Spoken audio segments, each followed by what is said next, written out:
good morning, good afternoon, good evening, wherever you are. My name is Professor Lethiwe Nzama-Sithole, and I'm an Associate Professor and Director of School of Accountancy at University of South Africa, UNISA. I also serve as a board member for the Institute of Internal Auditor, South Africa.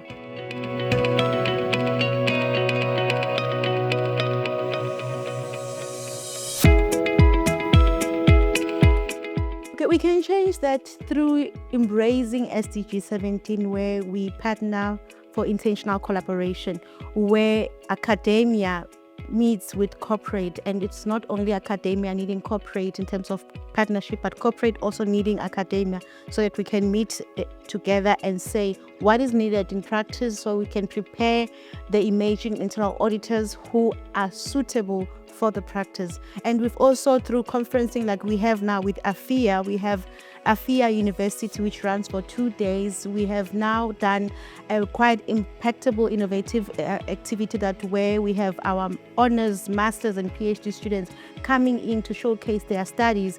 And as they showcase their studies, they're showing it through the auditors in practice, so that whatever innovative idea they have in practice, it is informed through research. So it's a matter of embracing collaboration, because if we work in silos, the ecosystem will be flawed.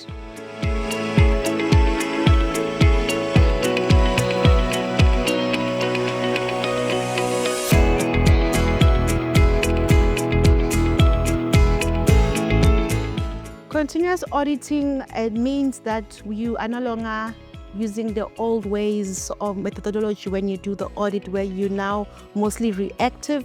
But when you do continuous auditing, you are more proactive and you get more insight in terms of what's happening on the ground, so that you can ensure that all the controls which are put in place are quite effective and all issues are flagged immediately, and there's also quicker response to ensure that the impact of whatever that is flawed can be minimized, to ensure that the organization's operation is not negatively affected. And yes, there can be some mitigations or preventative measures in that. We can be an issue of the mindset of people not wanting to embrace technology, or also it can be an issue of resource. As you know, that sometimes you can be human resource where there are not enough skills of people who can embrace technology and can understand technology. There can also be resources of financing, where an organization is still at an emerging stage and they cannot afford to have adequate technologies that will assist them in terms of auditing using technologies that they can embrace continuous auditing.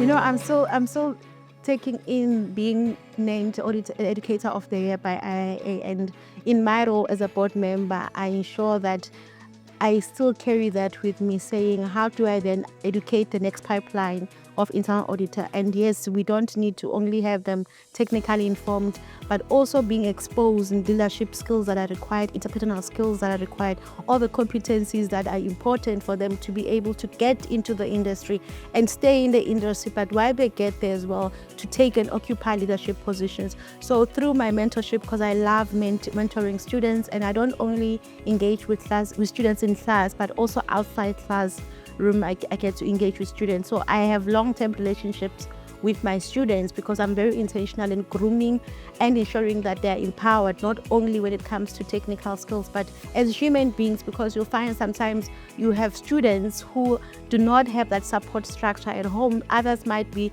in the residential area of the university and far from home. Then as an academic, I always show up, even through WhatsApp, through LinkedIn, I get to engage with my students, and I share opportunities, even if after they've graduated, if there's an opportunity that aligns with a particular student that I know of, that I'm mentoring or coaching, I reach out to them, and they also reach out to me for tips for interviews or tips on how to navigate and transition from one organization to another. Others, as they graduate, they're not sure of which sector, because internal auditing can be broad as well. Others, I remember one example where a student was in insurance. Now they want to move to mining, and they're not sure if they have adequate skills in the culture, and they had to get me to counsel them and guide them.